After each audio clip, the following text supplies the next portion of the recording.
Assalamualaikum warahmatullahi wabarakatuh.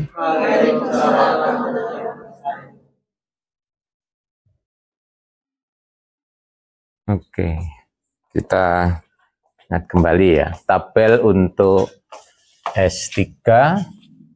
Jadi kita punya identitas 12, 13, 23, 123, 132. Ya. Nah, identitas 12, 13, 23, 123, 132. Oke. Ini ya 12, 13, 23, 123, 132. 12. Ini identitas 12 dengan 13 hasilnya apa? Ini 132. Ini 23, ini 13. Ini apa? 1, 2, 3. Ini identitas, ini 132, ini 2 di sini 23. Oke. Ini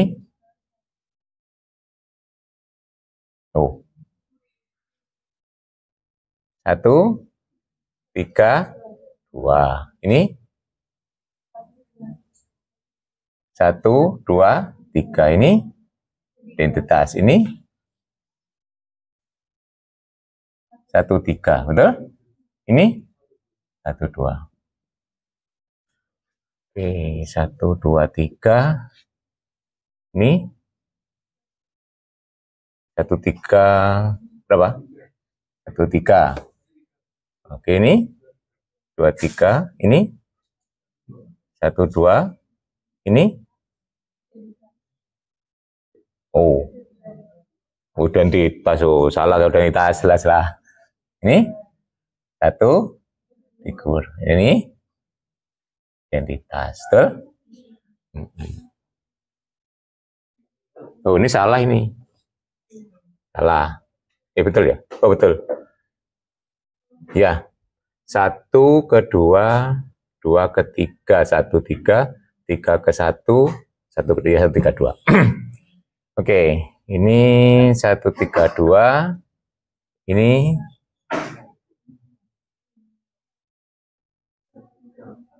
2, 3. Ini 1, 2. Ini 1, 3. Ini identitas. Ini 1, 2, 3. Oke, sip ya. Tinggal merekol kembali kan. Nah, sekarang yang saya nggak yakin Anda sudah punya ya, D3. Ya, saya pakai yang ini aja biar mudah. Simbolnya nanti pakai gambarnya di mana? Di sini aja ya. Sini gambarnya. Nanti sini untuk tabelnya. Jadi ini ada segitiga sama sisi. Dia punya 3 putaran ya, R0, R120, R240. Kemudian simetrinya ada 3.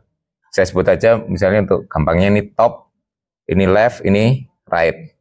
Berarti sebut aja yang top ini adalah D1. Yang ini adalah D2. Yang ini adalah D3. Nah, gitu ya. Nah, jadi untuk S3. Nah, sekarang untuk D3 kita tabelnya punya, nah, jadi R0, R120, R240, berarti putaran ya, ada 3 putaran. Kemudian kita punya D1, D2, D3. Kita punya R0, R120, R240, D1, D2, D3 ya. R0 dengan R0 tetap R0, R0 dengan R120 ya R120, R240, D1, D2, D3 ya. Nah, R120 dengan R0 ya R120, ini berarti R240, R0 ya. Terus R120 dengan D1 hasilnya apa? Nah, ini berarti kan D1 dulu baru R120. Berarti gini. Lihat. Ini top, left, right. Oleh D1. D1 kan yang ini ya. Nah, ini ya. Oleh D1, T-nya tetap kan ya. L dan R bertukar tempat kan. Jadi ini top, ini R, ini L. Itu hasil oleh D1. Kemudian oleh R120. Nah, R120. Nah, berarti T-nya ke R kan? Ya. Berarti di sini T, R, L. Nah, sekarang kita baca dari sini ke sini efek dari apa gitu kan ya? Nah, itu T-nya pindah ke sini, yang R-nya tetap toh? Berarti D3. Gitu kan? Nah, yang ini D2 diteruskan R120. Ini top, left, right. Ini oleh D2. D2 tadi yang ke sini. Berarti T dan R-nya yang bertukar lah. Ini jadi R, ini T, ini L-nya tetap ya. Kemudian ini oleh 120. Nah, berarti R-nya ke sini, ya toh? L ke sini, T-nya ke sini, toh? Nah, sekarang lihat dari sini ke sini efek dari apa? T-nya tetap, R dan L tukar toh? Nah, D1. Tuh.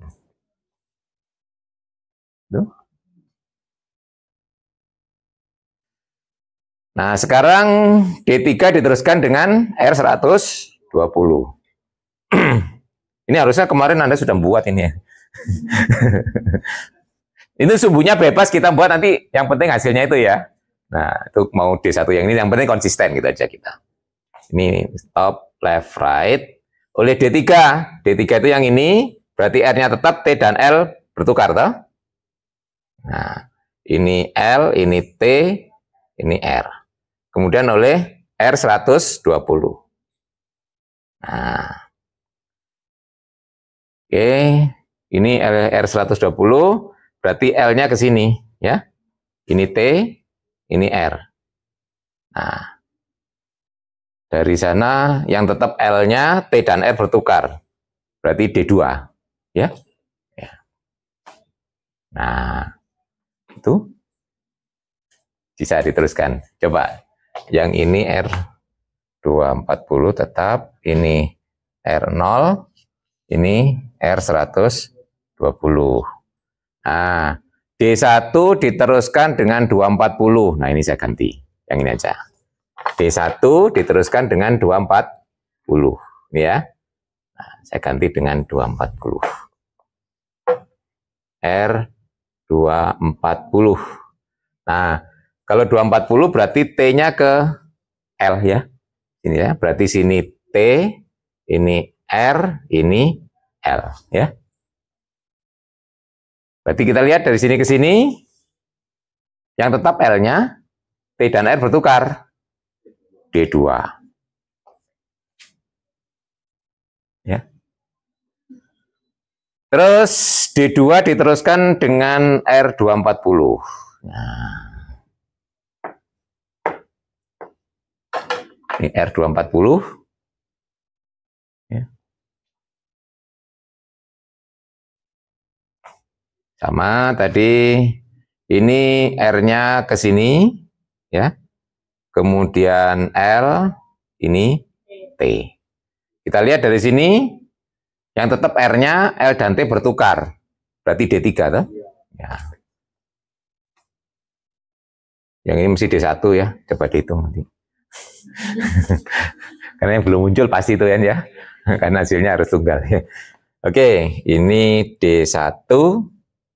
Nah, sekarang R120 dilanjutkan dengan D1. Ganti. Yang depan 120. Ini yang ini saya isi dulu nih gampangnya. Ya. 120 dilanjutkan oleh D1, D2, D3. Segini aja lah. Top, left, right, R 120. Berarti top di sini. Nah, ya. Terus oleh D1. Berarti sini tetap R, sini L, ini T ya. Sekarang dari sini ke sini L-nya tetap, R dan T bertukar. Berarti D2.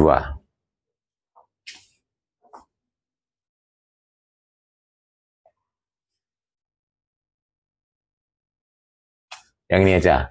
Ini dilanjutkan oleh ke bawah dulu nah ya, D2. Ini oleh D2 gitu ya. Kan tinggal nyambung aja. Berarti oleh D2. D2 yang ke sini ya. Berarti L di sini, R di sini, T di sini ya. Ini hasil ini oleh D2. Ini saya ngitung yang di sini ya. R120 dilanjutkan oleh D2 ya.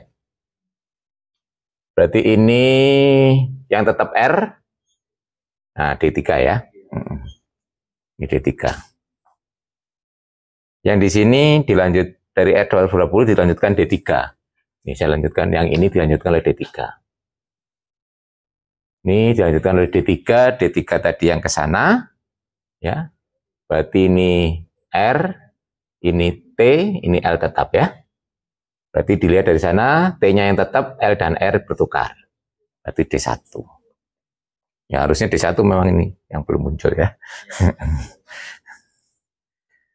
Nah.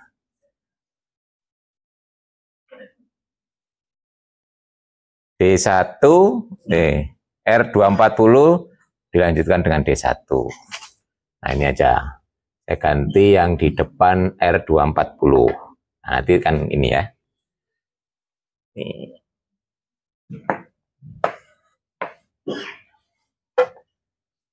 R240 oleh D1. Nah, R240 berarti T-nya ke sini pindah ya. Ini L, ini R. Oleh D1. D1 yang ke atas, ini L tetap, ini T, ini R. Berarti kalau kita lihat sini, apa ini? Jadi yang ini dah, berarti R-nya tetap, oh, berarti apa? Ya, L dan T-nya tukar. Berarti D3 ya.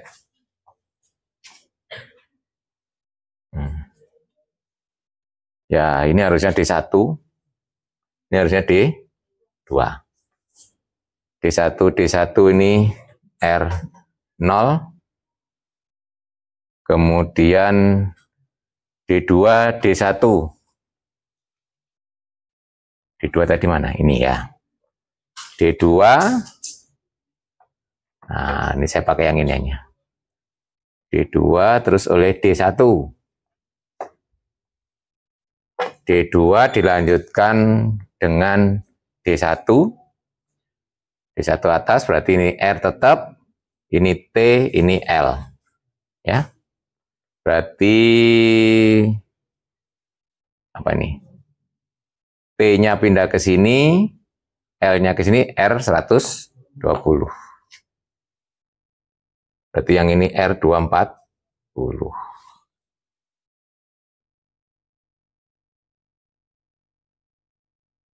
D2, D1. D1 dilanjutkan dengan D2. Nah, D1 dilanjutkan dengan D2. Nah, D2 ya. Ah, D2 yang ke sini, Ya. Berarti R-nya yang tetap, ini L, ini T. Kita lihat dari sini ke sini, berarti R240 ya. Nah. Ini R0, ini R120. D1, D3. Nah, ini. Ini D1, D3. D1, D3. Ya. D3 tadi yang ke sana. Ya. Ini berarti L-nya ini yang tetap. Ini T, ini R. Betul ya? Berarti 120 ya. T ke sini. Ya, R120. Ini mesti R240. Ini R0. Oke, sip. Itu tabel untuk, ya tabel Kelly untuk D3 ya. Ya, dulu kita yang di buku yang ada itu D4 ya. Dan dulu D3 saya minta Anda membuat sendiri ya. Belum dibuat ya. Apalagi setelah UTSS. Nah, modal nanti masih dipakai lagi gitu ya modelnya ya. Ini akan kita pakai. Baik. Nah, ini nanti akan kita pakai untuk model isomorfisme. Kayak gitu ya. Ini saya hapus, ini buramnya ini uret-uretannya. Yang penting itu ya akhirnya ya. Ini buram. Seandainya tanpa ini Anda bisa mencongak juga boleh gitu ya.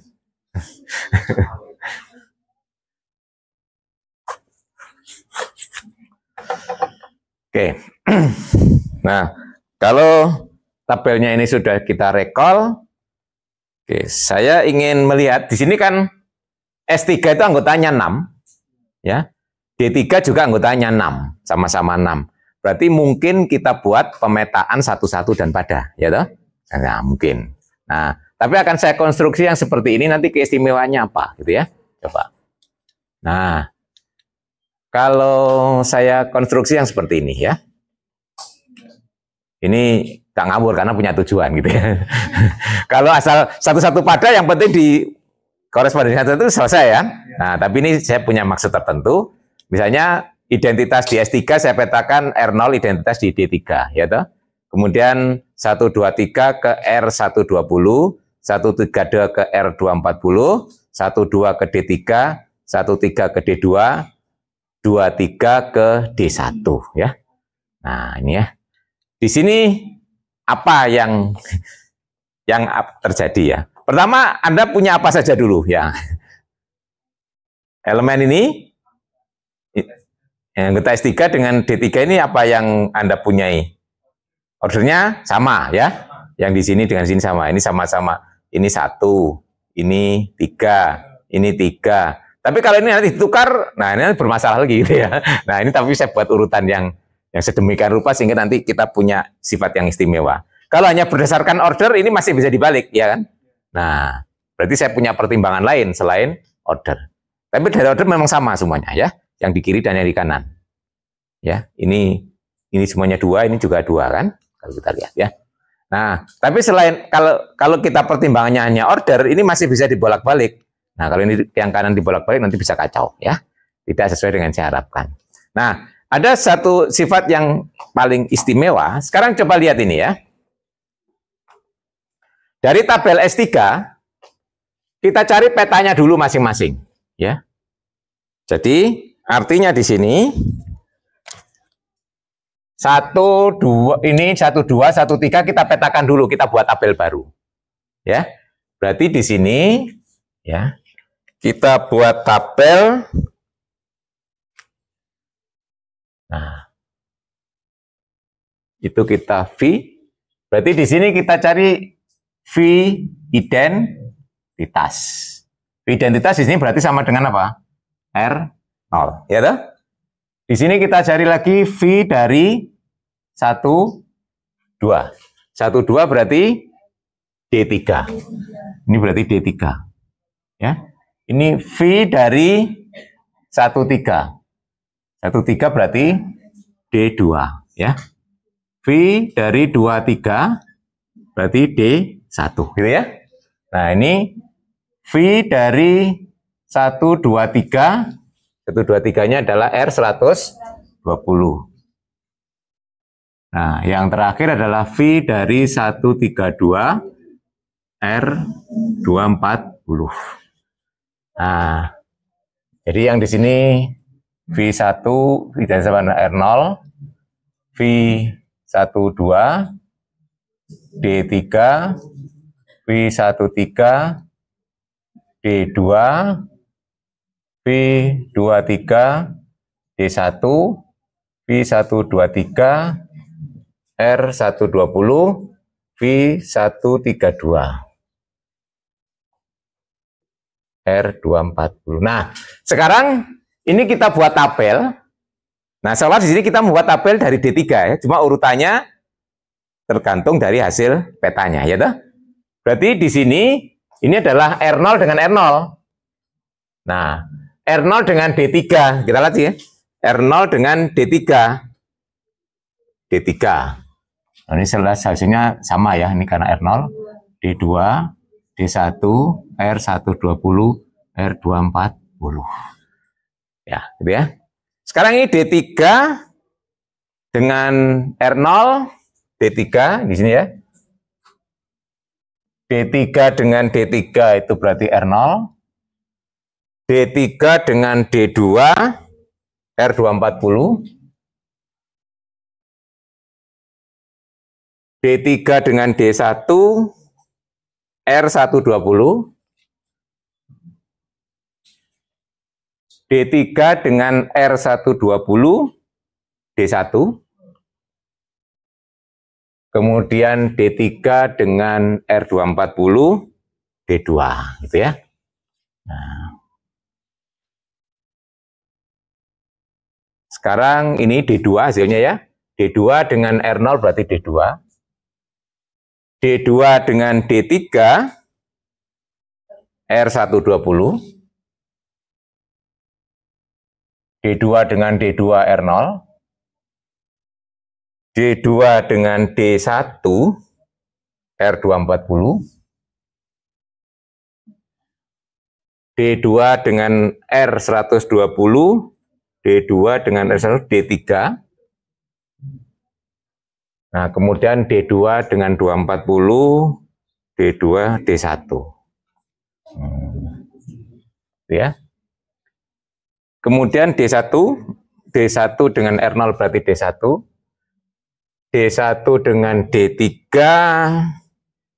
R240.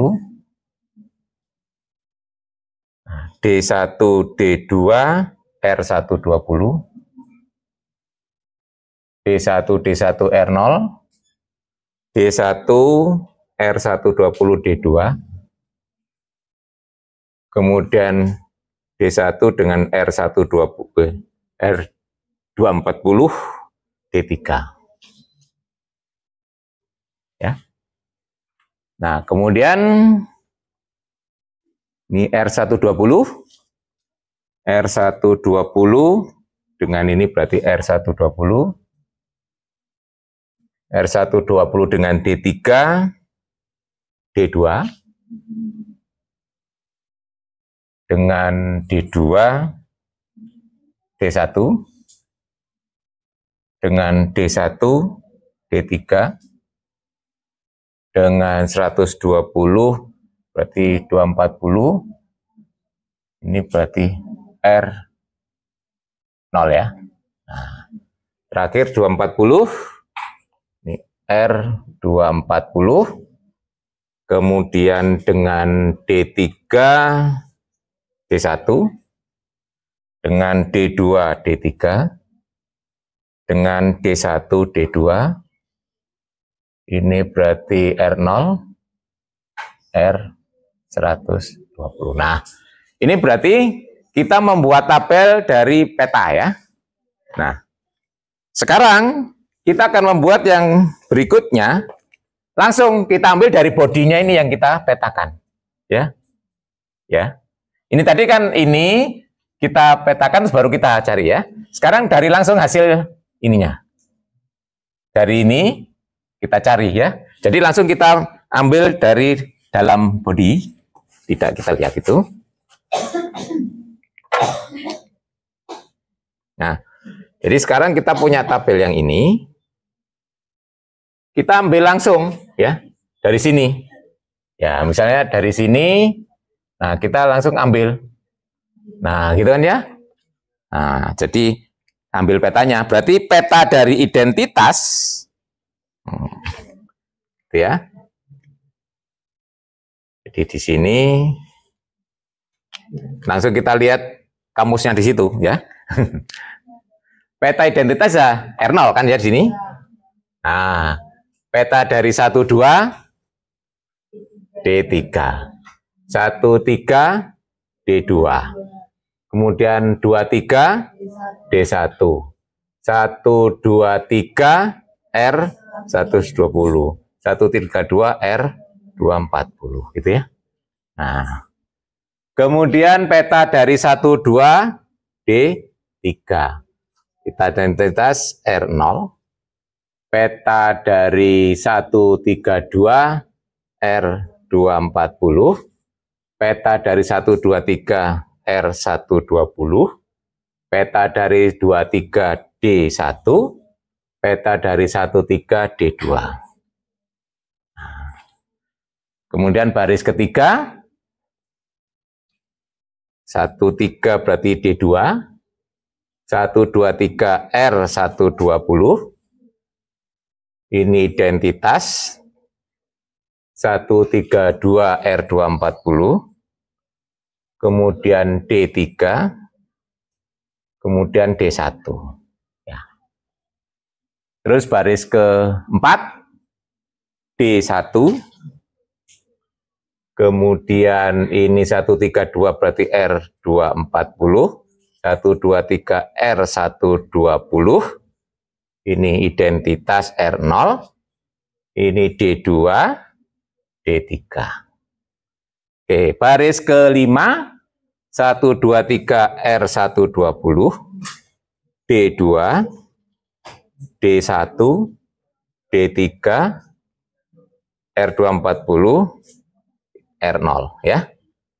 Baris terakhir 132 berarti R240, D1, D3, D2, identitas R0, R120. Nah, sekarang bandingkan tabel biru dan tabel hitam yang bawah ini kan ya. Nah, secara memperoleh tabel yang di atas, unsur di S3 kita petakan dulu, baru kita cari hasilnya tabelnya. Tapi di sini kita langsung dari dalam body ini, nah ya toh, langsung kita cari ke sini kan.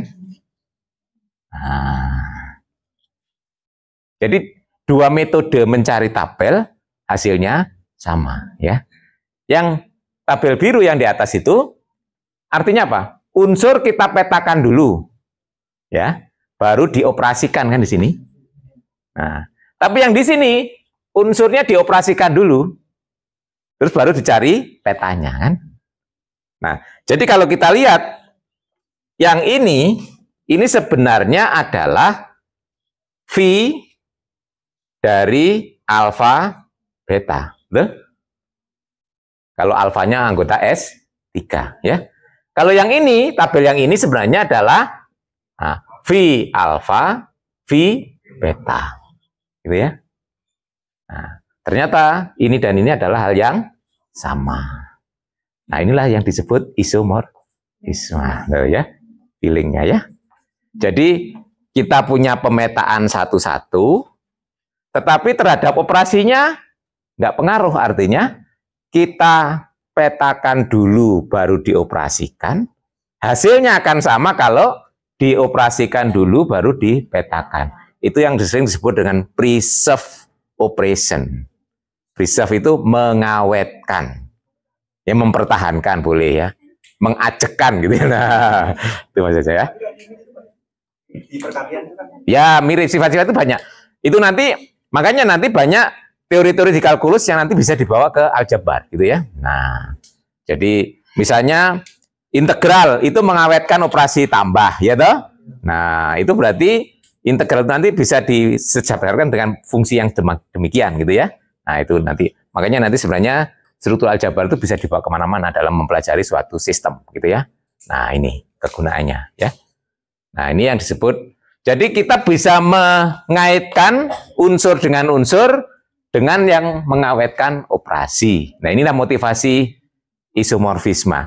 Nah, kalau dalam struktur aljabar, dua hal yang sini barangnya berbeda, tapi isomorfik dianggap hal yang sama. Hitung satu kalau dalam struktur, karena mempunyai struktur yang sama, gitu ya. Nah, jadi di sini secara aljabar, secara teori grup, S3 dan D3 mempunyai struktur yang sama, gitu ya. Jadi nanti cukup dipelajari salah satu, ya. Kalau dalam struktur aljabar.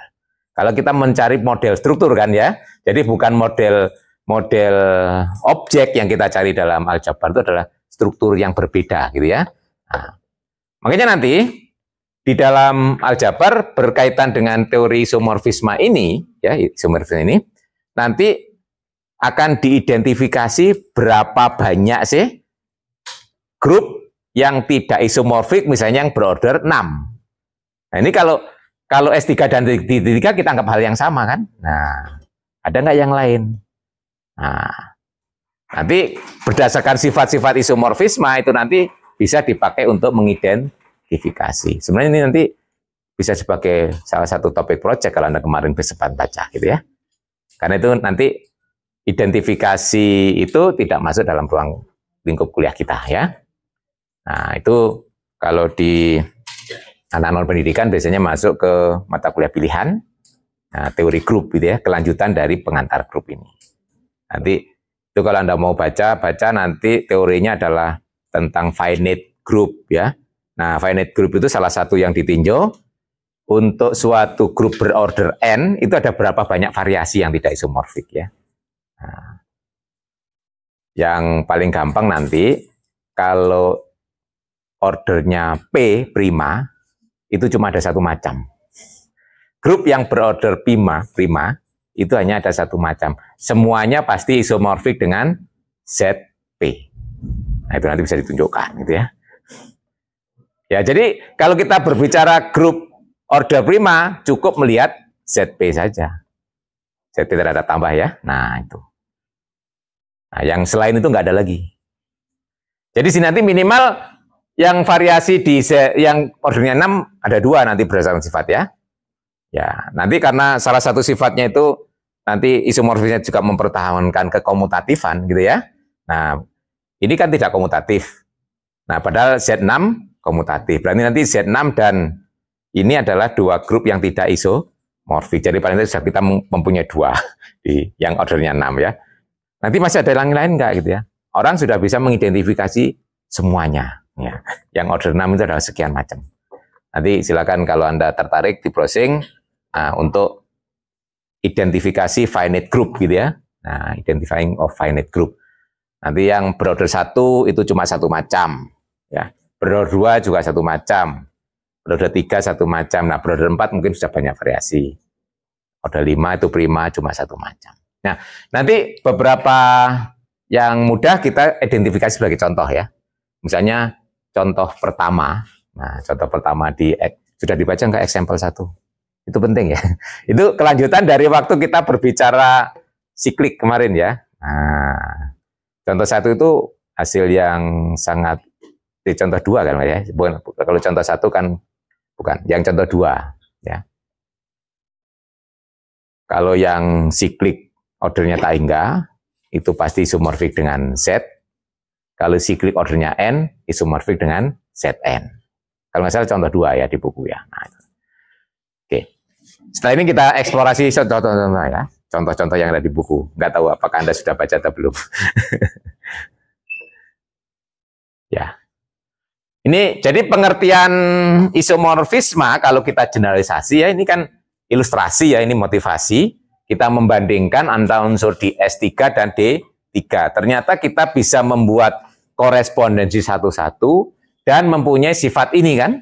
Nah, reserve, ya. Nah, inilah yang disebut dengan isomorfisme. Jadi V semacam ini kita sebut isomorfisme, ya. Nah, kita definisikan secara umum. Nah, ini, ya. Jadi kalau kita punya dua grup, ini operasinya grup yang pertama, G dengan operasinya bintang. G garis dengan operasinya bundaran, gitu ya. Ini saya sengaja dibedakan biar enak. Nah, saya punya pemetaan satu-satu dan pada, ya berarti ini, F ini berarti sudah satu-satu dan pada. F ini disebut isomorfisma group, atau grup isomorfism. Nah, kalau dia preserve, ya ini, mengawetkan. Berarti ini dioperasikan dulu pada G, baru dipetakan, ya, yang kiri. Yang di kanan ini dipetakan dulu, baru dioperasikan pada G garis, kan ya. Nah, ya. Nih, ternyata hasilnya sama. Nah, itu, ya. Ini yang disebut isomorfnya. Jadi yang kita sebut tadi, V, dalam ilustrasi tadi, motivasi, itu adalah contoh suatu isomorfisma dari S3 ke D3, gitu ya. Nah, nih. Nah, kalau kita bisa membuat suatu isomorfisma, kita katakan dua grup tadi isomorfik. Ya, kayak tadi, berarti karena kita bisa membuat suatu isomorfisme dari S3 ke D3, berarti S3 dan D3 kita katakan dua grup yang isomorfik. Jadi kalau kita ingin membuktikan dua grup itu isomorfik, harus dibuat suatu isomorfisme. Gitu ya. Paham ya? Jadi contohnya tadi, misalkan, nah, buktikan tadi isomorfik, berarti Anda harus membuat kayak tadi ya. Kalau tadi kan, kalau di kuis elemennya kan cuma sedikit, lebih sedikit kan ya. Nah, cuma 4 ya. Nah, simbolnya ini, kalau dua grup isomorfik, kalau di buku seperti di atas tapi 2 kali, ya, seret-seret kayak, karena itu sering dipakai, apa istilahnya, pendekatan nilai ya, mendekati. Sebenarnya kalau di buku-buku, nggak tahu kalian kok pakai yang itu ya. Sebenarnya kalau di buku aljabar lebih standar pakai yang ini ya. Tapi Anda bebas nanti mau pakai seperti yang di kalian atau pakai yang ini silakan ya. Saya pakai yang biasa dipakai secara umum ini ya. Isomorfik. Ini dibaca G dan G garis isomorfik ya. Contohnya tadi di sini kita mengatakan bahwa S3 dan D3 itu isomorfik tadi ya. Nah, isomorfik. Kalau dalam aljabar, dua grup yang isomorfik itu dianggap mempunyai perilaku yang sama, gitu ya. Karena nanti banyak sifat-sifat yang terus, misalnya kalau yang satu komutatif, pasti yang kedua juga komutatif dan seterusnya ya. Nanti order unsurnya juga sama dan seterusnya itu. Nanti sifat-sifatnya bisa dipelajari lebih jauh di sana. Nah, ini tadi berdasarkan motivasi kita baru satu contoh. Mungkin kita lihat contoh yang lain, yang dari bukunya Galian, example 1. Nah, ini ya. Nah, kalau example 1 ini, kita punya G-nya adalah real numbers under addition, berarti bilangan real dengan operasi tambah. G garisnya adalah real positif dengan operasi kali, ya.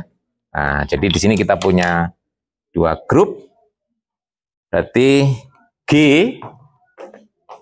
G-nya ini adalah R dengan operasi tambah. G garis R plus dengan operasi kali, gitu ya. Nah, itu ya. Kemudian didefinisikan pemetaan pi dari G ke G garis. Pi itu dari G ke G garis.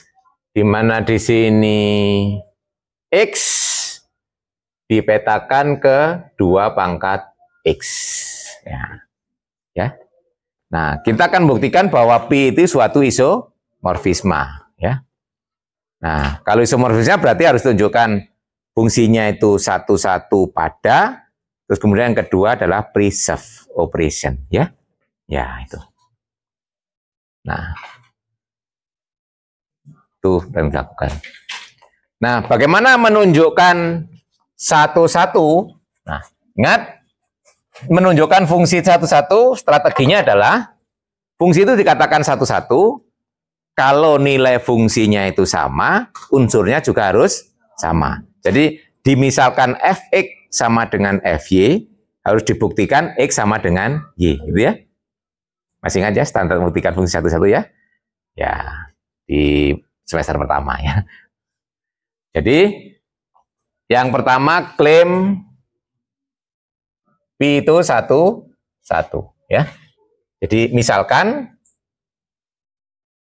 Pi X sama dengan Pi Y gitu ya. Yang akan ditunjukkan X sama dengan Y, itu strateginya ya, membuktikan fungsi itu satu-satu ya. Nah ini harus sudah otomatis ya, standar gitu ya. Strategi pembuktian ini, strategi ini sudah tools ya, bukan soal lagi ya. Nah ini otomatis begitu membuktikan satu-satu apa ya, nah gitu kita harus sudah otomatis ya. Nah kita lihat, karena kita punya ini ya, berarti kita punya apa, 2 pangkat X itu sama dengan Pi X sama dengan Pi Y sama dengan 2 pangkat Y ya. Ya. Jadi pertama kita punya ini. Biasanya Anda itu sering nggak pakai komentar ya. Pertama kita, kalau saya cenderung kalau nulis buku biasanya, nah ini kita punya ini ya, pertama. Nah sekarang akibatnya apa? X itu kan sama saja dengan apa? Log dari 2 log 2 pangkat X, betul ya? Nah karena 2 pangkat X sama dengan 2 pangkat Y, akibatnya nih 2 log 2 pangkat Y. Yang ini sama dengan Y. Bukti selesai toh? X sama dengan Y. Nah, jadi kita berangkat dari Pi X sama dengan Pi Y, kesimpulannya X sama dengan Y. Nah, udah. Jadi Pi 1, 1. Ya. Nah, kalau buktikan pada, bagaimana standarnya? Ambil sembarang unsur di kodomain, ya, tunjukkan dia ada unsur di domain, sehingga petanya kembali ke unsur yang di kodomain tadi, betul? Ya, itu juga standar ya. Itu adalah ya cara pembuktian fungsi itu pada. Nah, yang kedua kan kita lihat bahwa Pi itu pada. Klaim bahwa Pi pada.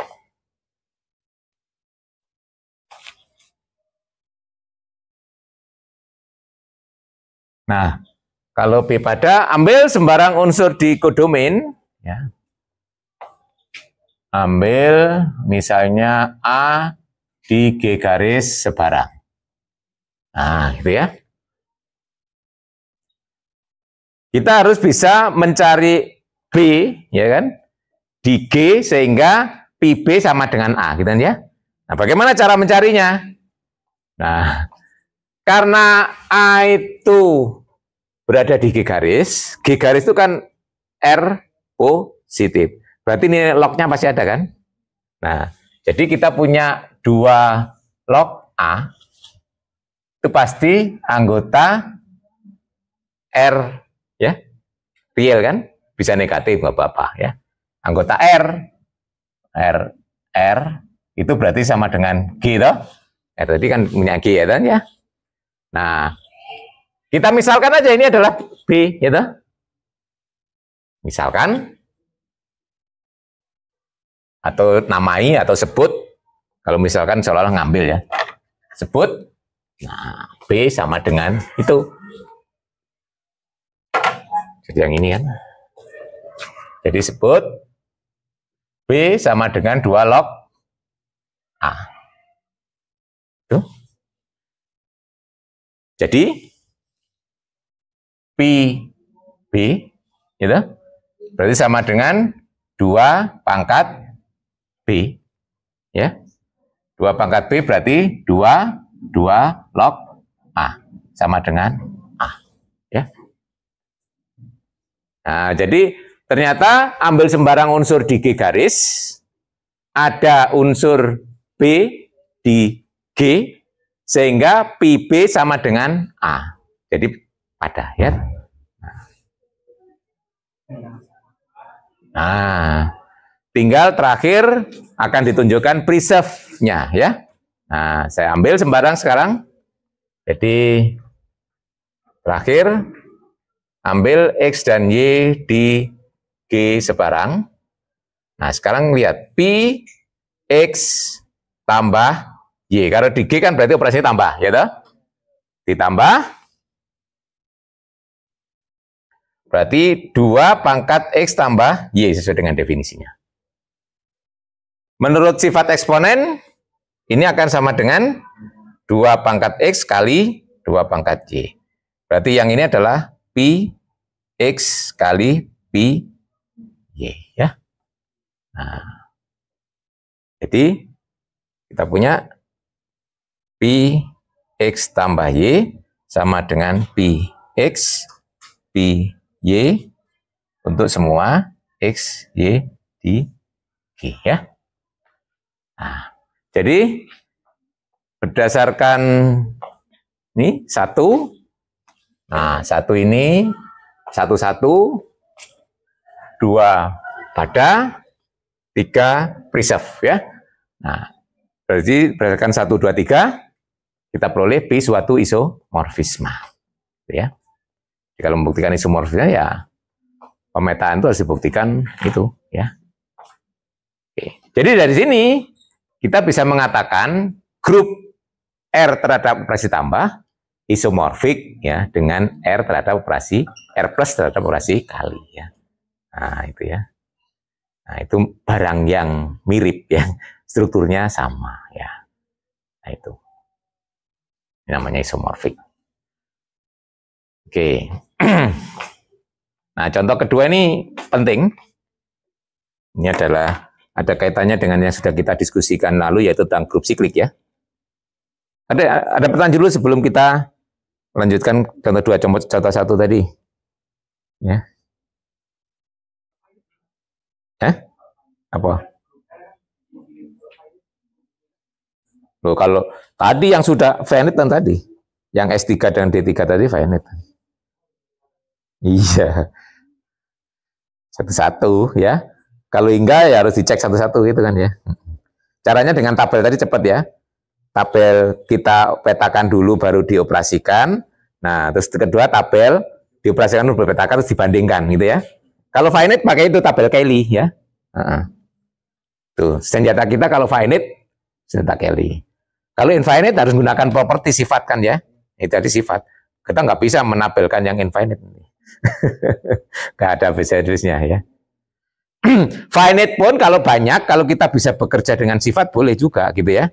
Dengan sifat itu lebih menguntungkan ya. Ya, tapi kalau dengan sifat susah, finite itu masih kita bisa menggunakan tabel ya. Caranya seperti tadi, seperti kita melihat antara S3 dan D3 tadi ya. Jalan ditabelkan, dicari petanya dulu baru dibuat tabelnya, atau dibuat tabelnya dulu baru dibuat petanya gitu ya. Nah, terus kemudian tabel terakhir dibandingkan. Ternyata tabelnya identik, ya sudah berarti ya itu. Kalau hingga kalau misalnya ini terus kita kan memetakan langsung. Itu kriteria memetakannya selain dilihat dari order, dilihat dari apa? Ya, supaya nanti preserve ya itu yang keterampilan kita mendefinisikan itu ya. Kalau kita membuat memang agak susah, kita harus bermain gitu ya. Tapi kalau membuktikan kan enak kalau tinggal membuktikan ya. Ngikuti aja ya, misalnya sudah definisikan fungsi, buktikan ini isomorfisme, ya tinggal ngikuti definisinya dan tabelkan gitu ya. Nah, kalau membuktikan isomorfik memang kita harus mengkonstruk ya tuh. Nah, kayak tadi. Nah, ada intuisinya ya. Seperti tadi saya punya intuisinya untuk membuktikan membuat itu ya. Ya. Sebenarnya yang isomorfik itu tadi dianalogikan apa? Antara permutasi dan D itu kalau titik top tadi saya asumsikan 1 gitu ya. Nah, left-nya itu 2, right-nya itu 3, itu kan mirip perilakunya ya toh? Ya. Ya toh? Ya toh? Tadi kalau apa D1 D2 D1 tadi kan memang 1 ke 2 D1 itu 2 ke 3 3 ke 2 satunya tetap kan ya no. Itu kalau kita sudah belajar isomorfisme biasanya bisa misalnya merekonstruk ya dari yang mula-mula label beda kita analogikan gitu ya. Nah, itu salah satu kegunaannya kita tahu isomorfisme itu ya. Nah, akhirnya melihat D3 ya seolah-olah kita buat seperti S3 kan loh, ya toh, mendefinisikan. Perkara labelnya dibuat beda itu kan memang supaya kelihatan berbeda, tapi saya tadi juga bisa membuat label 1, 2, 3 untuk titik top left R tadi ya. Tapi nanti nggak bermakna ya. Terlalu apa istilahnya? Ya terlalu identik ya. Nah, nanti nggak merasa perbedaannya. Jadi ingin saya tadi kan secara barang itu kelihatan berbeda, tapi secara perilaku sama gitu loh maunya ya. Isomorfik itu tuh saya ingin menunjukkan itu ya. Jadi ya di grup itu yang kalau kita berbicara struktur itu yang kita perhatikan perilaku gitu. Nah, barangnya boleh beda tapi kalau mempunyai perilaku yang sama itu kita anggap hal yang sama gitu loh ya. Nah, ya seperti Anda itu hakikatnya cuma satu orang tapi penampilan tiap hari bisa ganti-ganti kan. Nah, ya itu kita harus cari hakikatnya di mana gitu ya. Kalau kita udah lihat baju tiap hari ganti ya nggak bisa orang kita identifikasi dari baju kan. Nah, gitu ya. Dari rambut saja juga suatu saat bisa ganti-ganti rambutnya gitu ya, modelnya gitu ya. Nah, ada yang hakiki dari manusia itu yang konsisten kan gitu ya. Nah, itu yang maunya belajarnya ke sana. Nah, baik. Ya, kena ya sennya ya. Nah, sekarang kita lanjutkan ke contoh 2. Ini hasil yang sangat penting dan ada kaitannya dengan pembahasan kita sebelumnya yaitu grup siklik ya. Kemarin kan kita punya grup siklik yang tak hingga dan grup siklik yang hingga tuh. Nah, masih ingat kriteria kesamaan unsur ya di grup siklik tak hingga dan yang hingga. Kalau yang tak hingga kemarin masih ingat A pangkat I sama dengan pangkat A pangkat J jika I sama dengan J. Itu kalau grupnya tak hingga. Kalau hingga, misalnya kalau grupnya ordernya N, A pangkat I sama dengan angka pangkat J jika I min J kelipatan N, betul ya? Iya. Jadi kalau grupnya ordernya N, misalnya saya punya A pangkat N tambah 1, ya itu akan sama dengan ya misalnya 5N ditambah 1 gitu ya. Nah, sama aja ya. Contohnya Z5, itu ordernya siklik order 5 toh. Nah, berarti kalau saya punya A pangkat 7 itu ya sama saja dengan A pangkat 2 gitu kan ya. Nah, karena 7 dan 2 selisihnya kelipatan 5. Itu kalau hingga gitu kan kriterianya. Itu nanti akan kita pakai lihat untuk di sini ya. Makanya yang kemarin itu penting itu sifat itu ya. Kriteria kesamaan ya. Nah, itu. Nanti akan kita pakai di sini. Jadi jangan dikira yang sudah kemarin dipakai itu bahan tes nanti nggak pakai lagi ya. Jadi teori-teori yang di depan itu nanti sering masih senggol lagi di belakang-belakang ya. Nah, senggol terus. Yang pertama kita lihat bahwa setiap ini sembarang infinite group siklik pasti isomorfik dengan Z ya. Nah, itu ya. Ya. Jadi sekarang kita ambil sembarang G itu grup siklik ordernya tak hingga. Jadi kan. Nah, kita punya misalkan G itu grup siklik. Nah, segini ya. Dan order G tak hingga. Ya gitu ya. Yang akan ditunjukkan G isomorfik dengan Z. Gitu? Nah, itu. Z pasti grup dengan operasi apa? Tambah. Jangan dengan kali ya. Kalau dengan kali enggak grup ya. Oke. Nah, bagaimana cara membuat pemetaannya? Ini definisikan pemetaan.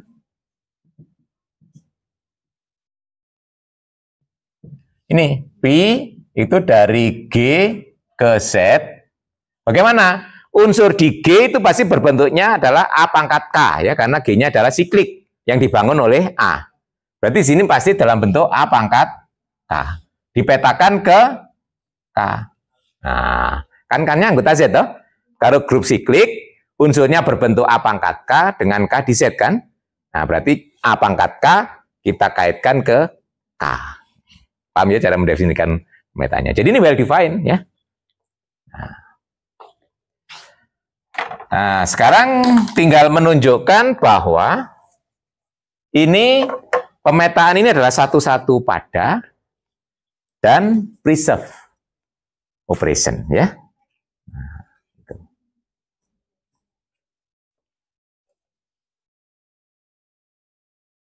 Nah, tiga hal yang kita tunjukkan. Pertama, klaim bahwa P-nya itu satu. Ya. Kalau P-nya satu, kita misalkan ya, kita punya P A pangkat S misalnya sama dengan P apa? A pangkat T. Ya kan? Tuh ya. Yang akan ditunjukkan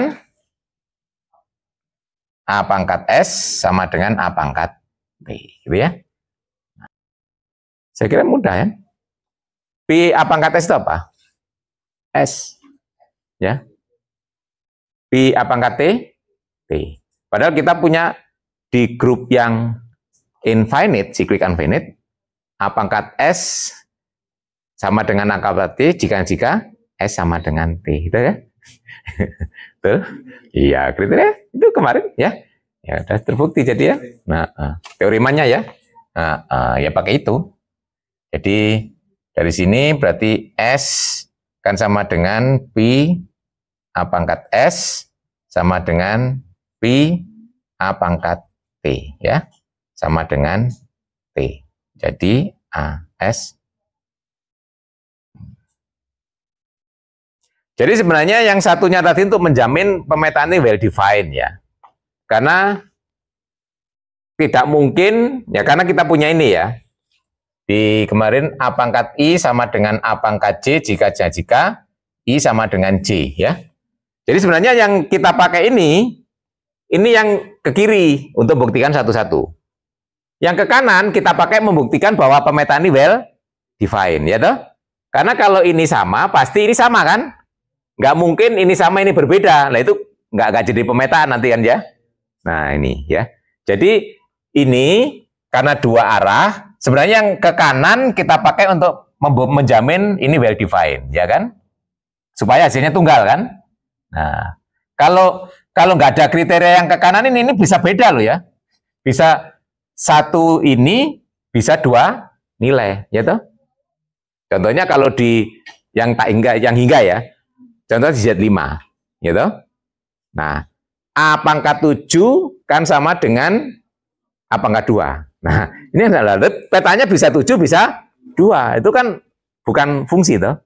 Nah, tetapi karena kita punya ini, nah ini ke sini jadi fungsi toh. Nah, itu yang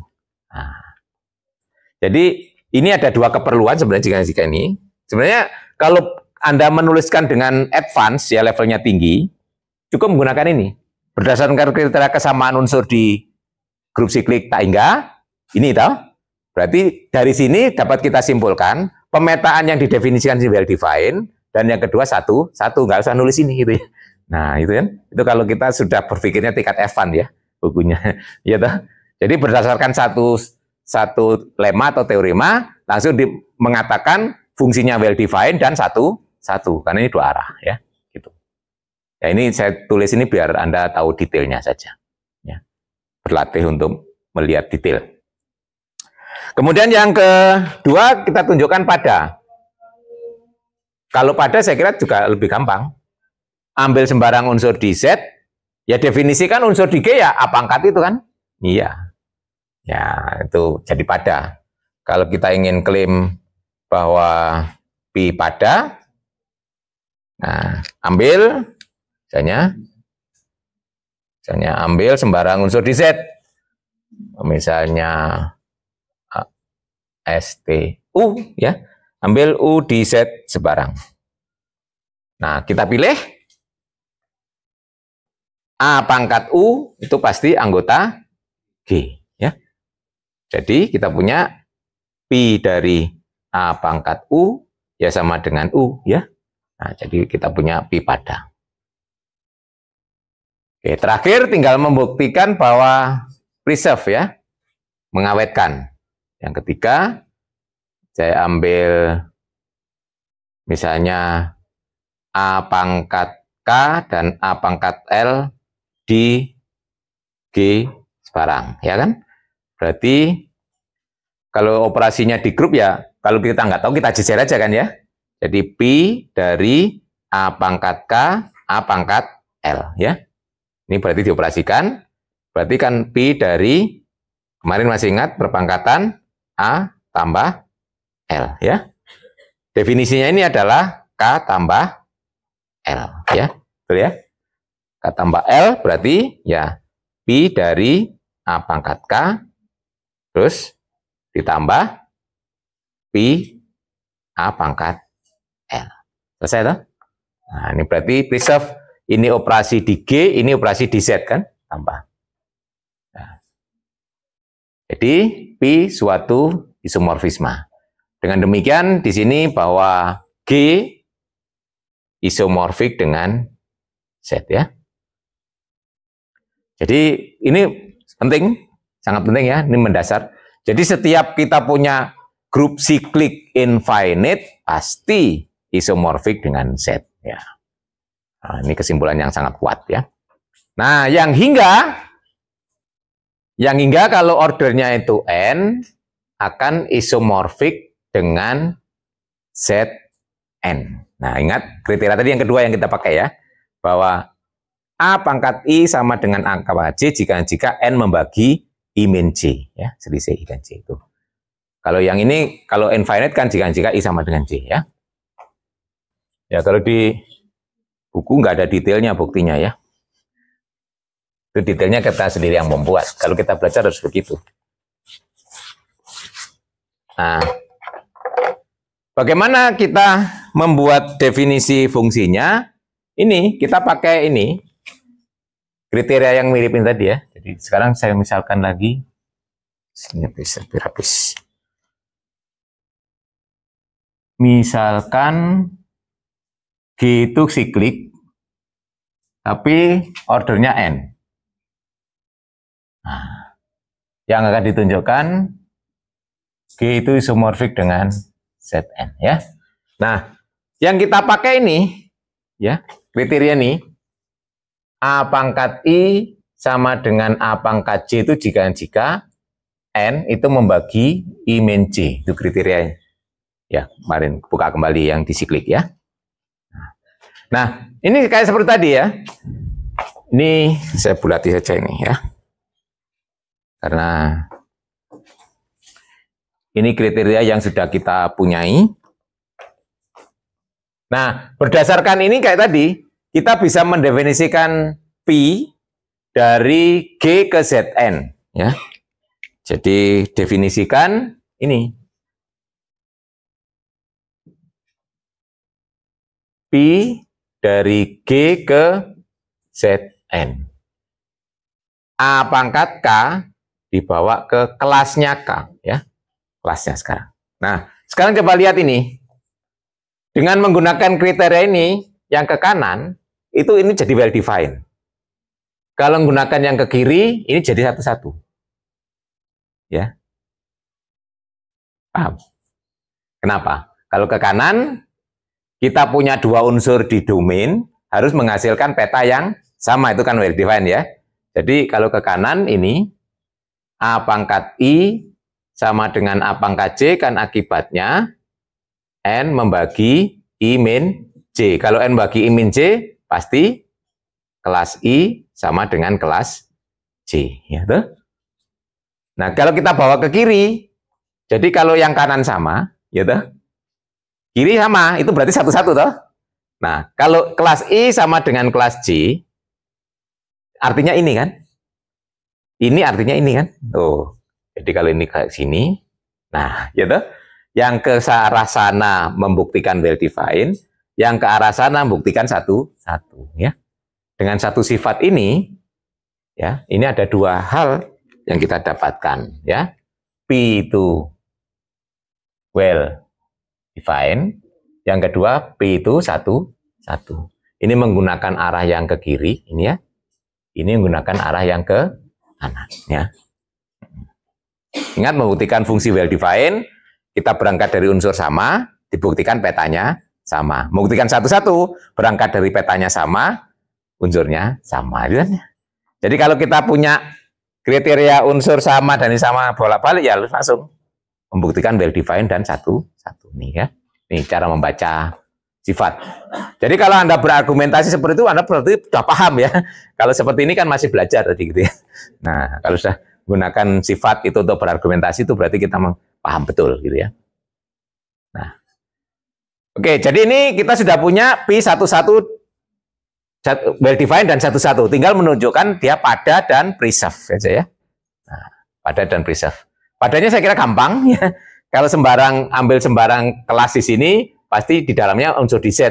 Ini ya. Jadi kalau membuktikan pada, kalau saya ambil sembarang unsur di Zn, misalnya saya punya X itu di Zn. Ya. Nah, pasti X itu anggota Z, betul? Nah, berarti A pangkat X anggota G ya. Nah, berarti kita punya P dari A pangkat X sama dengan ini kan? Nah, berarti pada toh. Dari sini berarti P pada. Nah, kalau preserve-nya tinggal, saya kira dengan hanya membuktikan ini operasi yang ada di Zn ya. P dari A pangkat K, A pangkat L, P, A pangkat K tambah L, sama dengan kelas dari K tambah L, sama dengan kelas K tambah kelas L, sama dengan P A pangkat K ditambah P A pangkat L, gitu ya. Nah, itu. Itu. Nah, jadi akhirnya pemetaan yang seperti ini satu-satu pada preserve operation, ya. Berarti dia suatu isomorfisme. Jadi kesimpulan yang menarik di sini yang kedua, kalau kita punya grup siklik ordernya n, pasti isomorfik dengan Zn. Nah, grup yang ordernya P pasti siklik. Grup apapun itu nanti akan kita tunjukkan belakang. Sewaktu setelah ketemu teorema Lagrange. Ya. Nah, Lagrange.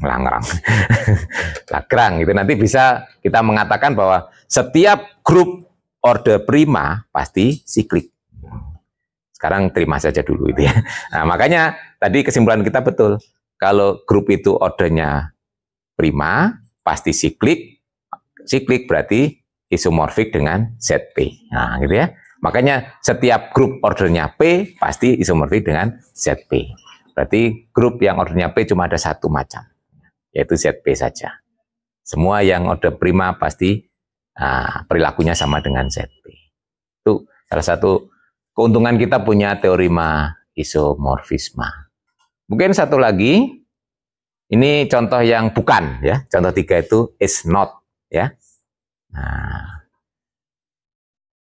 itu G-nya R under addition dikonstruksi P dari R ke R ya. Nah, X pangkat 3. Kalau kita lihat X pangkat 3 itu dari R ke R satu-satu dan pada, betul? Ya. Karena dia strictly monoton, ya. Nanti kalkulus ada itu ya. Kalau fungsi itu ya, strictly monoton pasti satu-satu, ya. Kemudian kalau dia strictly monoton, kemudian continue, nah, kemudian tercover semua jadi pada ya. Kemudian X pangkat 3 itu ya satu-satu pada. Anda bisa membuktikan secara langsung juga bisa ya. Satu-satu dan pada untuk. Nah, tapi dia tidak memenuhi sifat preserve-nya, ya toh? Ya. Ya, dia memenuhi sifat satu-satu dan pada, tapi tidak memenuhi sifat preserve ya X pangkat 3. Nah, kalau kita mau mengatakan tidak memenuhi, ya harus gunakan counter example. Ingat kalau di buku ini dia bukan bukti lengkap loh ya. Dia hanya mengatakan kesimpulannya saja di sini ya. Mengatakan it is not operation preserving ya. Sebab tidak betul. Nah, itu ya, tidak betul begitu. Berarti kalau tidak betul begitu untuk semua X dan Y, berarti harus mengatakan ada X dan Y yang tidak, gitu kan? Nah, ini bukan bukti formal ya, ini baru kesimpulannya loh ya. Di balik kesimpulan ini Anda harus membuktikan gitu ya. Nah, itu. Kalau seperti ini, Anda ujian seperti ini nggak sempurna nilainya. Ya toh? Karena ini kan harus dipertanggungjawabkan kan, mengatakan ini tidak, ini sama dengan ini, ya tidak betul, ini sama dengan untuk semua kan. Berarti itu artinya kan ada X dan Y sehingga ini tidak sama dengan ini kan. Ini kalau menurut logika kan ya. Nah berarti X dan Y-nya harus kita cari. Apa itu? Ya ambil aja. Harusnya pilih 1 dan 3 misalnya, 1 dan 2 gitu aja. Jangan gede-gede ngitungnya biar nggak banyak ya. Nah 1 dan 3 itu unsur di R. Betul ya? Kita lihat bahwa 1 tambah 3 dipangkatkan 3 tidak sama dengan 1 pangkat 3 ditambah 2 pangkat 3. Betul? Dihitung aja. Ya. Nah, jadi di sini nanti kita lihat ya. 1 dan 3 itu anggota R. Kita lihat pi dari 1 tambah 3 itu kan pi dari 1, 2 aja lah. Jangan gede-gede. 2 aja ya. Dari pi dari 3 berarti 3 pangkat 3 27. Tapi kalau kita hitung pi 1 ditambah pi 3, pi 2, sorry 3 terus. Itu berarti 1 pangkat 3 ditambah 2 pangkat 3 berapa? 9. Nah, ini kan kesimpulan kita pi 1 tambah 2 tidak sama dengan pi 1 tambah pi 2. Gitu loh ya. Ini argumentasinya ya. Karena kan harus sama untuk semua, berarti mengingkarinya ada yang tidak sama gitu ya. Ini cara berargumentasi ya. Jangan Anda mengatakan bahwa X tambah Y, pi tidak sama dengannya. Untuk semua, itu argumentasi yang ya. Kalau nomor 4 itu saya kira mudah. Nomor 4 nanti bisa menggunakan sifat nomor 2 ya. Ya tinggal dibuktikan aja bahwa U10 itu siklik, ordernya 4 ya. Nah, ya kan dulu sudah kita buktikan ya.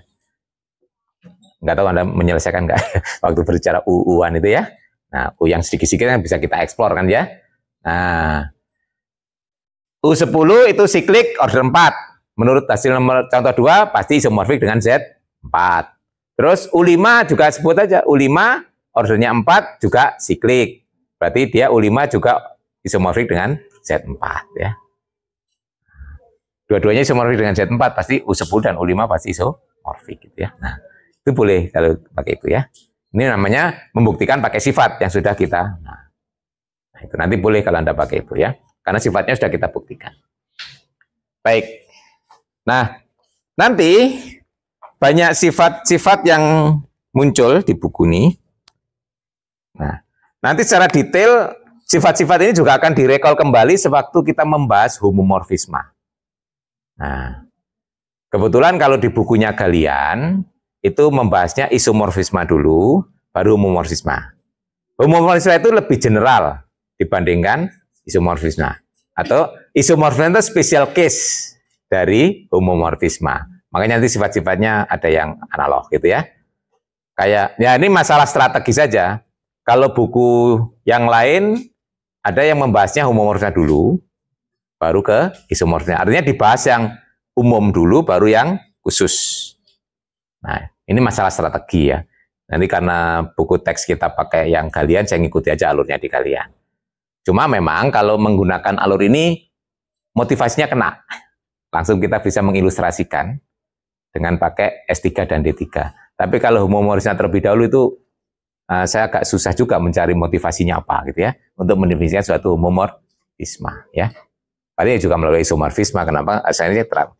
Ini masalah strategi. Sama dengan waktu di SD, Anda waktu dulu belajar persegi dan persegi panjang gitu ya. Nah, ada yang mengajarkan persegi dulu, alasannya lebih sederhana kan? Persegi dipelajari dulu, baru persegi panjang. Tapi kalau kita ingin konsisten definisi kan yang general dulu baru yang spesial. Karena mendefinisikan persegi menggunakan persegi panjang ya. Nanti makanya mendefinisikan isomorfisme juga bisa melalui homomorfisme gitu ya. Nah, tapi karena homomorfisme belum disinggung, nggak usah pakai homomorfisme gitu. Tapi beberapa buku ada yang gunakan homomorfisme terlebih dahulu ya. Nanti kalau kita masuk ke homomorfisme, homomorfisme itu adalah sifatnya yang preserve saja. Yang preserve operation. Satu-satu padanya bisa di skip, ya nggak harus gitu ya. Nah, makanya nanti kalau buku pendekatan lain, homomorfisme dulu baru isomorfisme. Isomorfisme itu adalah homomorfisme yang bersifat satu pada, ya satu dan pada, gitu ya. Nah itu nanti kalau Anda baca buku yang lain jangan bingung gitu ya. Itu masalah pendekatan cara belajar gitu aja kan ya. Nah itu nggak masalah ya. Yang penting nanti secara keseluruhan akan kita pelajari semua gitu ya. Dan nanti Anda harus tahu hubungannya antara, nah, seperti waktu belajar grup, semi grup, monoid gitu ya. Nah ada orang belajar ke semi grup dulu, baru dipakai mendefinisikan monoid, baru dipakai mendefinisikan grup. Tapi ada juga yang karena saya ingin concern di grup aja ya. Nah grup dulu, baru kalau sifatnya nggak penuh seperti grup baru disebut monoid. Kalau hilang sifat inverse-nya ya toh, kalau hilang sifat identitas dan inverse baru kita sebut semi group. Itu ya, itu masalah pendekatan cara belajar. Jadi jangan bingung. Tapi yang kalau kita masih dalam taraf belajar, konsisten ikuti struktur yang ada di buku biar Anda nggak bingung gitu ya. Nah, kita pakai bukunya Galian. Nah, kalau saya sih bisa mengubah-ubah struktur karena sudah tahu wawasannya. Jadi kalau seperti Anda kalau sudah tahu secara keseluruhan, kan tahu oh ini dulu baru ini dulu. Tapi kalau baru mulai nanti bisa kesasar gitu ya. Seperti Anda belum tahu map Kota Malang ya, Anda baru di Malang. Ya ikuti aja apa yang sudah ada gitu ya. Nah, jalurnya itu. Tapi bagi Anda yang sudah tahu gambaran Malang secara global, oh ini masih bisa kalau lewat sini masih nyampe sana ya. Lewat sini. Nah, jadi balapan dengan temannya boleh gitu ya. Cari jalan yang terdekat gitu ya. Nah, itulah orang belajar sama dengan itu ya. Kalau Anda sudah punya wawasan, mau start dan lewat mana aja, tujuannya sama gitu ya. Tapi kalau baru mulai, ikuti yang direkomendasi map. Biar nggak kesasar, walaupun jauh ikuti saja ya. Yang penting selamat gitu ya. Nah, ini juga begitu, karena Anda mungkin belum terlalu paham dengan grup, kebetulan pakai bukunya Galian, ikuti aja alur yang ada di Galian. Nanti lama-lama kan ketemu semuanya gitu ya. Seperti kita belajar puzzle ini ya, dikit-dikit nanti ketemu semuanya. Nah, nanti sifat-sifatnya banyak ya. Nanti Anda baca lebih jauh. Nanti akan kita recall kembali saat kita membahas homomorfisnya, karena nanti ada sifat yang sama. Sebagai contoh, sifat yang paling sering dipakai karena grup itu punya identitas dan inverse. Nah, itu isomorfisme pasti mengawetkan identitas, mengawetkan inverse. Tapi kalau kita lihat buktinya itu tidak ada kaitannya dengan satu-satu dan pada, sifat ini pun nanti juga akan sama kalau kita punya homomorfisme gitu loh ya. Nah, jadi sifat-sifat isomorfisme selama sifat itu tidak berkaitan dengan satu-satu dan pada, hanya berkaitan dengan preserve-nya, itu nanti akan kita bawa pada homomorfisme gitu ya. Jadi sifat-sifat nanti ada yang tetap konsisten. Jadi tinggal dilihat aja dalam pembuktian sifat itu melibatkan satu-satu pada atau tidak, gitu ya. Nah, kalau tidak melibatkan satu-satu pada, itu nanti akan dibawa ke homomorfisme sifat itu ya. Contohnya ini, sifat yang penting saya ambil aja contoh spesifik ya, karena grup itu punya identitas dan inverse, itu mesti kita tanyakan karena tadi preserve operation, apakah juga preserve identitas, preserve inverse ya toh? Artinya identitas dipetakan ke identitas, inverse dipetakan ke inverse gitu loh ya. Nah, preserve. Kalau preserve operation kan tadi ya dipetakan dulu baru dioperasikan, hasilnya sama dengan dioperasikan dulu baru dipetakan. Kalau preserve inverse berarti diinverskan dulu baru dipetakan. Apakah sama hasilnya kalau dipetakan dulu baru diinverskan? Loh itu kan? Nah, itu pertanyaan.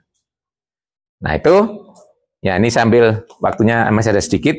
Itu contoh sifat yang harus kita gali. Nanti banyak yang lain Anda baca ya. Nanti akan kita recall kembali saat membahas homomorfisme. Berarti kalau saya punya P itu dari G ke G garis. Ini isomorfisme. Nah, nanti Anda perhatikan kalau sifat membuktikan sifat ini tidak terlibat satu-satu pada, berarti nanti sifat itu tetap dibawa kalau kita berbicara di homomorfisme. Ya, contohnya ini identitas.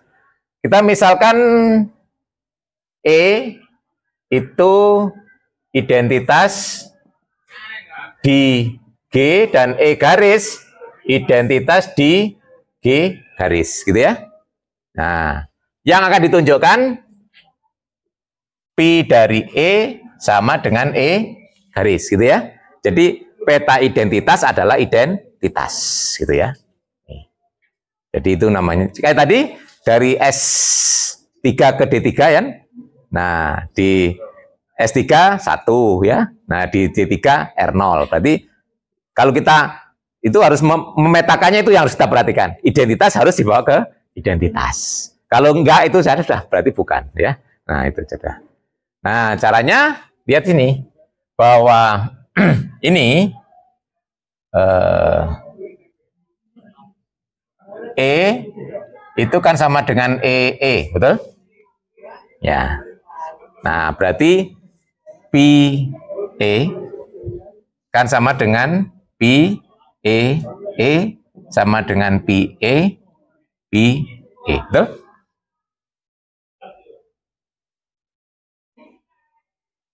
Sampai sini, paham? Nah, kan preserve operation ya, karena E sama dengan E kali E, berarti Pi dari E ya sama dengan Pi E kali Pi E loh. Ya. Yang ini kan sama saja dengan apa? E garis Pi E, betul? Pi E itu kan berada di G garis toh. Berarti kan Pi E sama dengan Pi E kalikan E garis. Terus diperlakukan apa? Berlaku hukum konstelasi toh. Ini dengan ini kan dijadikan cancel. Jadi E garis sama dengan Pi E. Selesai. Nah, di grup berlaku hukum konstelasi ya, kemarin ingat ya. Oke. Berarti peta dari identitas adalah identitas. Yang kedua, kalau saya punya unsur di G ya. Nah, unsur itu kita investkan dulu, kita cari petanya. Apakah sama kalau kita petakan dulu baru cari investnya ya. Jadi kalau misalkan saya punya A itu unsur di G, yang akan ditunjukkan Pi dari A inverse apakah sama dengan Pi A diinverskan, betul kan? Nah, gitu ya. Nah, ini berarti diinverskan dulu baru dipetakan. Yang kanan dipetakan dulu baru diinverskan. Nah, kita gunakan ini ya. Dari hasil pertama ini, karena kita punya E garis sama dengan Pi E. Ya. Nah, E garis, ya ini E itu bisa kita ganti A dikalikan A inverse. Ya. Yang di sini Pi, yang A inverse.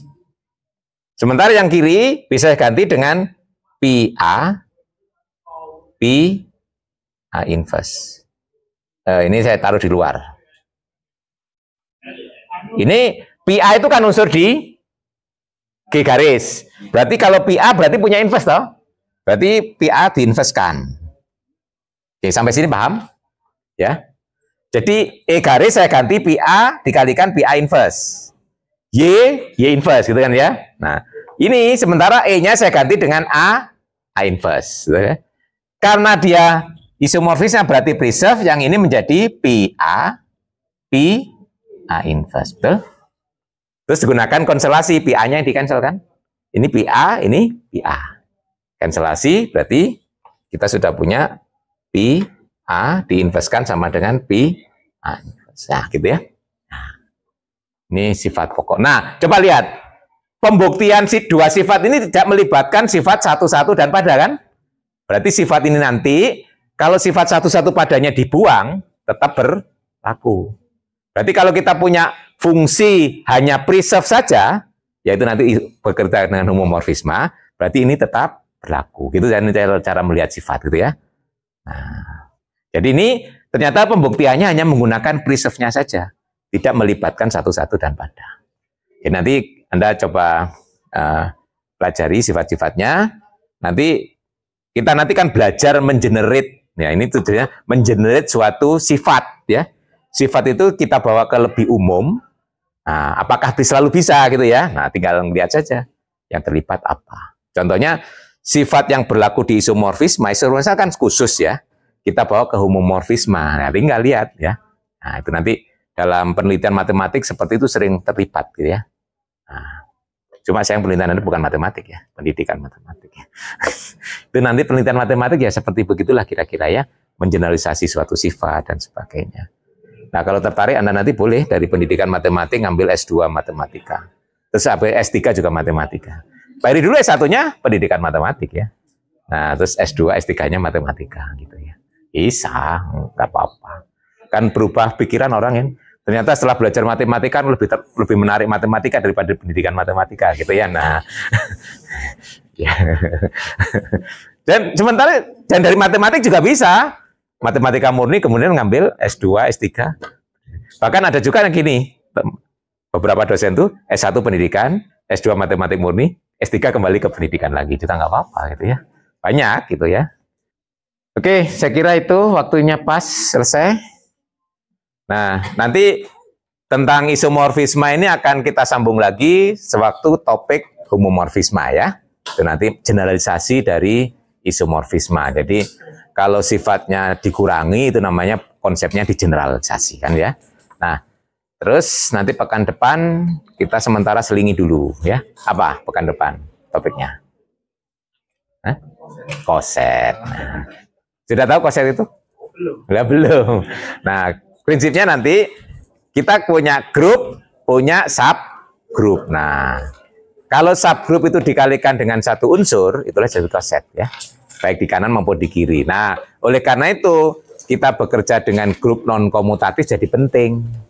Karena kalau dikalikan di kanan dan di kiri bisa berbeda kalau tidak komutatif. Kalau komutatif sami mawon gitu ya, dikalikan di kanan dan di kiri. Makanya kalau berbicara koset nanti yang bermakna kalau kita bekerja dengan grup yang tidak komutatif. Makanya kita harus memperbanyak. Tapi karena di sini sudah terbukti D3 dan S3 itu sudah isomorfik, nanti kita bekerja dengan salah satu saja ya.